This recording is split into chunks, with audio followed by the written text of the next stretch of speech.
their freshman year. They were mentored by a great group of seniors, and Luke Braswell, Jason Donarovich, Cal Mendy. Those guys were outstanding with how they mentored those freshmen at the time, and their efforts paid off. In as far as I'm concerned, the legacy of the 2020 group is going to be forever measured by this success of this 23 group. And this current group of seniors really worked hard to maintain the culture and to drive it in a direction that they wanted it and needed it to go, and have worked real hard at stewarding that culture and making sure they bring everybody along with them. And I think that settled right into how they prepared themselves to play, and what they knew of our team, and who we really were, and what we needed to do to be successful. This is a group that's just been so much fun to be in the gym with Teran. It's either training, competing, on the bus, off the bus. Just a great group of young men that, I've told some people, no matter how this season ends, I really don't want it to end. This is one of those special groups of guys of our 22-man squad that wouldn't trade any of them. They're just a great group of kids. Now, obviously, you had clinched the automatic qualifier, but were you keeping tabs of all of the other conference tournaments like the Big West Conference and the MPSF, or were you pretty much just having that sigh of relief moment knowing that you beat Princeton and you advanced to the NCAA tournament? Well, all of those are taking place way beyond my bedtime out here. So I've always been somebody that, you worry about what you can control. So was I anxious to see the results, just to see the matches themselves? Sure. The guys that, the coaching staffs out there are pretty good friends, and you want to see what each one does. So, and then you just wait for the selection show and start your logistics and planning from there. What do you think your team has learned the most in EIVA play and in the non-conference games during EIVA play, like the Outrigger Invitational or any of those other matches? I think that if they've learned that if we're patient and we let ourselves be who we are, we put ourselves in position to win sets and matches. And I don't think we need to do anything better, bigger, stronger, faster when the chips are down, when we're getting punched in the nose by the opponent. I think it's just, hey, embrace it. That's what good teams do. They're going to take swings at you. You're good enough, you're going to swing back, and we'll see where we land up. But I think more than anything else, what they've learned is they're a good team, and they can pass and serve with the best of them. And I think we've got an awfully good setter, and I think our offense is pretty strong. So let's see what happens. And tell the people how tough the EIVA truly is, because there are 3 teams ranked currently in the AVCA coaches poll, and you said it best, the EIVA is no longer your grandfather's EIVA. Well, that's true, but I also think you can say that about every conference out there. 10, 15 years ago, the bottom of the conferences, whoever was there, the physicality just wasn't quite there. The volleyball contact skills weren't quite there. Now that's changing, and you're getting teams across the board, not only in EIVA, the Conference Carolinas, the MIVA, the MPSF, the Big West, the NEC, the SIAC's coming along. You got big boys that can hit the ball, and I think that's just a real compliment to the growth of the boys' game at the high school and club level. And I think they're getting better and better coaching as it rolls along here across the country. It's going to be fun to see where the men's game develops in the next 10 years or so. But I think the bottom is definitely raising. And I think, rising tide takes all the boats up, right? So I think you're going to see some pretty good volleyball over the course of the next 10 to 15 years. And you look back maybe at this championship, and maybe this is not going to be the standalone where you get some pretty high quality teams in there. This might be the best pedigree Final Seven that I can remember. Awesome, Coach. Now, closing the book on the EIVA, how important is it to get that #1 seed en route to hosting the EIVA tournament? It helps because the guys' routine isn't distraction at all. You kind of know what you're doing when you're home. You know where you're sleeping. You know where you're eating. Parents know where they're staying. So it helps eliminate the distractions. But you could say the same thing when you travel, because then you kind of circle the wagons and you just worry about the travel squad that you're with. It's nice to play in front of your home crowd, and I think that was one of the advantages we had. We had a loud, boisterous crowd here for the EIVA championship match, and it was something that I think our team grabbed energy from and hopefully fed energy into. And it's always fun to play in front of your friends and family.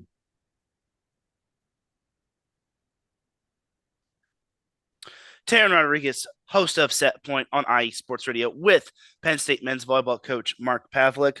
All right, jumping over to your team. Your team obviously has had some ups and downs a little, but mostly ups. Like, tell me, what is the testament to your team, and were there any turning points up to this moment? No, I don't think there were turning points. I think, when you look at an evolution of a team through a season, every team faces some challenges, and it just, from team to team, the timing of them are a little bit different. Start off the season without Wildman and Fisher, and it enabled Valenzi and Johnny Kerr to step in and give us some great points through the first half of January. And then Fish and Brett come back in, and we continue to play at a pretty good level. And we had two stretches of 5 games where I thought we were tested and we responded pretty well. But the guys never really changed. I don't think there was now that we did this, we're at this level. I think they just they kept battling and trying to get better every day. And for us, the challenge came in, how do we manage a group through a season like this? How do we make sure that they are as fresh as they can be when we know we've had some back-to-back matches that really had tested us. So I think they passed that with flying colors. And you obviously mentioned that this senior class has been really special. Like, what makes them so special from previous senior classes, and what makes you want this team to be so successful and possibly win that national championship? Well, I think it's been their personality. I think it's been their work ethic. I've been blessed through my career here to have some pretty awesome guys that have come through our program that I've learned from and watched develop through their volleyball, their collegiate careers. And this group, we just got a bunch of them that just really made each other better. I think they really helped the coaching staff try to put them in situations that help them grow and help them improve. This is a group that was, there's a way to be competitively collaborative. These seniors found that code and cracked it. They kept getting better, but they made sure people around them got better, and that extends to the staff. I think when we asked them questions and asked for input, we got some pretty honest evaluations back, and and we knew exactly where they stood and what we could do for them that would help them be a little bit better. So this group really, I think, took it upon themselves to add personal responsibility to how their experience was going to go and how they wanted it to go. So I will always remember this group. And let's not forget the underclassmen, as Toby Easy Onu has pretty much been the hammer for your team in the middle. And am I going to pronounce this correctly? Mihal Kowal? Close. Mihal Koval. Okay. I had a feeling I was going to probably butcher that. He's kind of been on the rise for your team. Talk to us about some of the underclassmen and how they've pretty much stepped up, as well as the seniors. Well, certainly the two that you mentioned, but we also got to throw Ryan Merck in there as a first-year libero. Merck has been just unbelievably steady. The bigger the game, the steadier he's been. It goes back to last year. Last year, our fifth-year senior libero and Will Bantle and took Merck under his wing. Some of their pre-practice pepper sessions, they just beat each other up. And Will really made it a point of his to bring Merck along. And Ryan, to his credit, listened and just soaked in everything Will tried to tell him. And we're seeing that. We saw it all year long. Merck has been somebody that has passed the ball extremely well for us as a freshman. So you got him in there. You got Toby and Meehan. You got Mike Valenzi, that at the beginning of the year when Brett wasn't ready to come back from the ankle sprain here.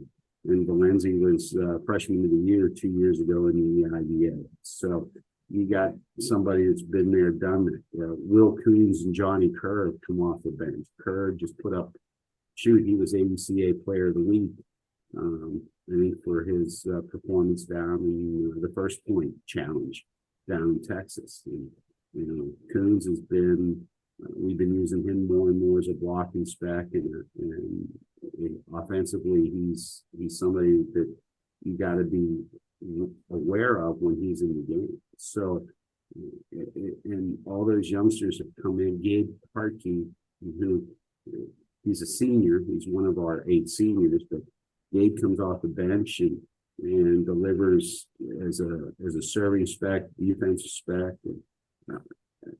It's been a great collaboration between every one of the classes here, and the youngsters kind of understand what we ask of them, and we understand where they fit into the whole scheme of things. And I think we've been using them in a pretty good role here for them. Now, for your team's schedule, obviously it's on paper, it looks fairly tough, or it looked fairly tough with Long Beach State and Hawaii. Got to play UCLA twice, got to play Ohio State twice. Tell me, is this probably the toughest schedule Penn State has had in men's volleyball history? Well, when you look back at where those teams that we've played have wound up, you could make that argument. There's been, and then you throw on top of that with the strengthening of the EIVA and down to 6 teams in the EIVA. You could make that argument.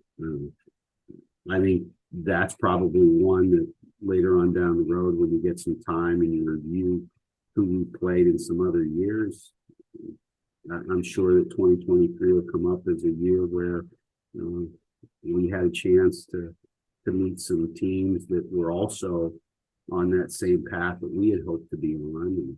And we had some great battles with them. All right, now jumping over to the NCAA tournament. This is Teran Rodriguez of Set Point of IE Sports Radio with Penn State men's volleyball coach Mark Pavlik. You're in the NCAA tournament and you're playing at Eagle Bank Arena on the campus of George Mason. Like, how important is that familiarity of playing at George Mason and knowing the campus of George Mason? Well, we've played in Eagle Bank before. I think the importance is more along the lines of the guys already have in the back of their minds, okay, this is what it looks like. This is where we're going to play. I mean, it's another, all of these guys on the team have made the trip down to Mason multiple times in their career. We understand it's not just another EIVA trip, but it's to a place that we're real comfortable playing. So, from there, you just got to get ready for the competition. It's going to be on the other side of the net. And then you pretty much have a bye up until the quarterfinals. Like, not for anything and not to knock Hawaii, but do you all think you deserve that number 2 seed, or do you think maybe you're right where you belong? Or talk to us about your seeding. Well, historically, if you look at what we've been seeded and where we've been seeded and our reaction to it, it's nonplussed. I mean, the committee has a tough enough job to do, and especially this year when you could argue that the top 7 teams in the country could be anywhere in their seeding. So I trust the committee. They do what they need to do. Those that advocate for teams to be in a certain place have their reasons for doing that, and it falls. I'm never going to get into geez, why didn't we? Why? Because I can't control it. All I can control is making sure our team understands where we're at, what we have to do to be successful. And as for your possible opponent, you will either play Ohio State or King. You face one of those opponents in Ohio State, but talk to us. Have you seen King as of late, and have you seen how they've pretty much scheduled quite a number of good teams on their schedule and docket? Yeah, Ryan Boer has done a real nice job with his team this year, and looking at some of the video that we have on them through volumetrics, they are as dangerous as anybody can be at this point of the year. William Davis is just he's a dynamic outside hitter, and I think their middles can be a handful. I think that Ryan has done a real nice job in trying to get them to play some teams that to make sure that they're ready for walking into Eagle Bank Arena on Sunday against the Buckeyes. It'll be a good match. And then the other team that you could possibly face, Ohio State, what could that be like, possibly playing the other Big Ten team and facing Kevin Birch, as that would be the rubber match between you all and Ohio State? Yeah, our Big Ten championship match is coming up on if they get through King on Tuesday. So, Kevin and I talk throughout the year. I think it's something special between our 2 teams when they know that we're the only 2 Big Ten men's team historically up until next year to be involved in men's volleyball. And I think it's special anytime you can take the court against the Buckeyes and you're in the because our guys and their guys sit in class and sit in training rooms with their fellow student athletes who talk about a Big Ten schedule and who they play. I think this is the one match that gives us the feel for this is what it's like to be in the Big Ten. It's always fun. I think you can throw the records out the window. So, we beat them back in 2016 when they were ranked number 1. They beat us this year when we were ranked number 1. It's just it's a fun match to play. You're going to go against a team that's very well prepared. We're looking forward to it if that's who we face, just like we're looking forward to if we get a chance to play with Tornadoes. So it'll be an interesting match to watch on Sunday. Now, obviously, if you get past either Ohio State or King, you would play Hawaii in the semifinals. What must your team do to make sure they don't look ahead just because Ohio State or King could possibly, hence the word possibly, be a trap game? No doubt about it. I think that you can always get caught in the NCAA tournament looking ahead, but please, I think our guys are mature enough to understand you can only play who's in front of you. And right now, that's the winner of King and Ohio State. So I don't think we're looking at anybody else but those two right now. I think the maturity of this team has them looking at those two teams and not the what if scenarios. And obviously, you will be pretty much staying in the DMV / the Eastern area. How big of a plus is that for your team, knowing that you don't have to travel all that far? Oh, I think it's huge. I think it's huge. I think there's, especially the way the men's teams travel in our game. It's not like we're chartering any place and being comfortably on a plane, off the plane. No, we're traveling like anybody else is. We're sitting in airports. We're trying to stretch out in the middle seat, and thankfully, us people of normal size can do a little bit. But even me at 5'11", it's getting more and less comfortable. And I can only imagine what guys like Toby and Colin and Owen feel like when they're trying to relax in a cross-country flight. So I do. I think that is a factor going in. Thankfully, we get on the bus. We drive about 3.5 hours on a trip that we've already taken multiple times. We know what's in front of us there. Mm-hmm. And for Nittany Lion Nation, are you hoping that Nittany Lion Nation comes out to support you all at Eagle Bank Arena? Oh, I'm sure they will. We have enough alums and we have enough men's volleyball alums around the area that I'm sure we're going to see a ton of friendly and familiar faces to us there. And we'll see. Hopefully, we do have Nittany Nation appear during our matches, and just their support is not only do we love it when we're there, we certainly appreciate everything they do for us. All right. And this is pretty much a fill in the blank question for you. Penn State wins the national championship if they blank. If we hit the court with our swings, we know we're going to make serving errors. We know that everybody else there will make it. I think if we look up the scoreboard and we see we're at 20-20, I'll take my chances with our guys and our servers. But if we create opportunities to score points, we can't miss the court with our swings. And I think if we can make teams play volleyball, we're going to win our fair share of those rallies. And certainly at this level, they're going to win their fair share of rallies. But that's going to keep us in the match. And I think that's what we're really looking at. Can we play the game well enough, long enough to force others to play it well enough, long enough?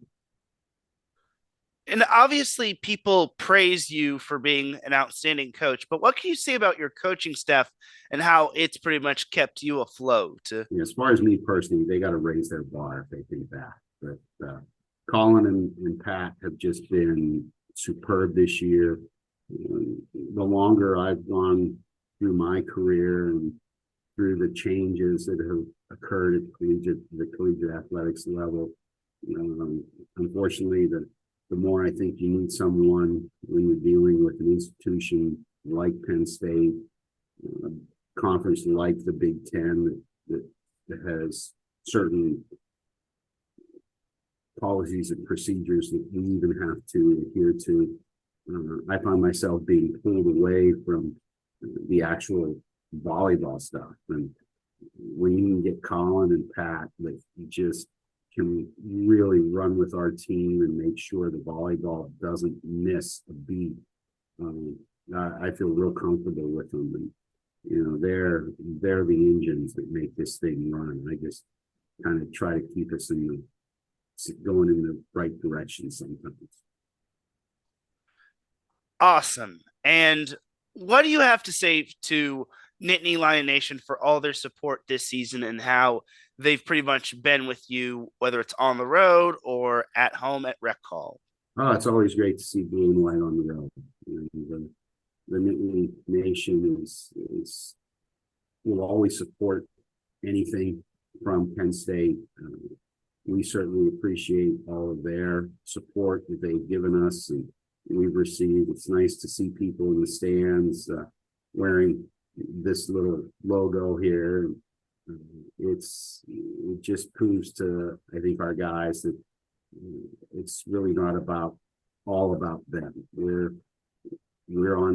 carry on a flag for a lot of a bigger, stronger base, and we're just part of it. And it's awfully fun to be part of that.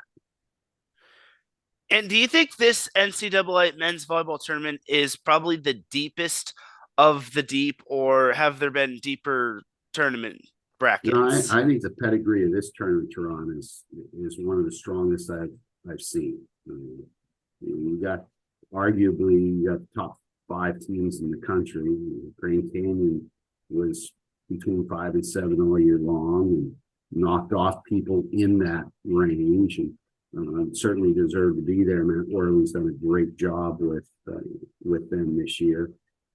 I just think that this is the beginning of hopefully a long run of NCAA tournament where the caliber of play and the pedigree of teams, you're now going to be able to get more of those teams whose year-long their year-long schedule and results, and they've earned the right to be considered for a national championship. And I'm excited, like I said earlier, to see what happens as we move 10, 15 years down the road and how this develops. But boy, I agree with you. The pedigree of this 17 is a pretty high one. All right, and one last question for you, Mark, before I let you go. Obviously, the NCAA tournament is only 7 teams, but what'll it be like when the tournament expands to 12 teams, or when it has more at-larges or automatic qualifiers? Well, I think, if you just kind of look into the crystal ball a little bit and say, all right, when the SIAC and the NEC had their automatic qualifiers, now we're at 7 out of the 12.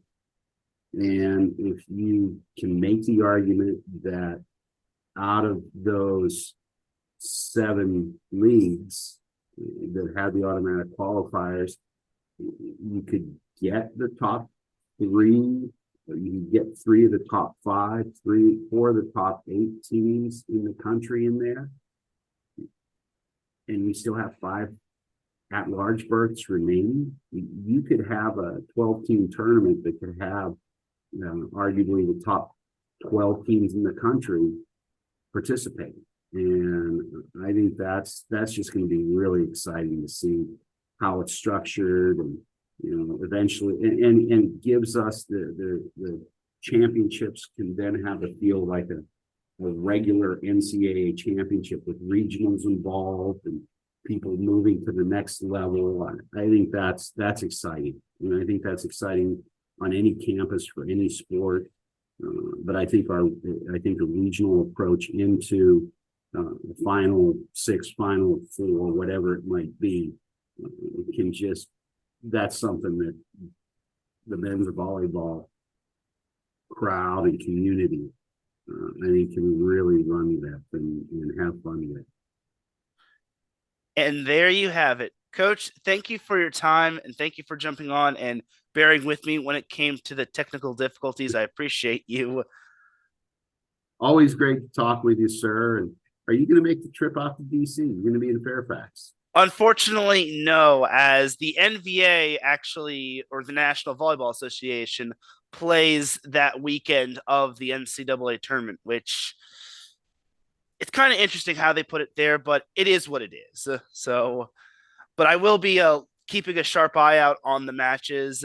But once again, this is Teran Rodriguez of Set Point with Mark Pavlik, Penn State men's volleyball coach.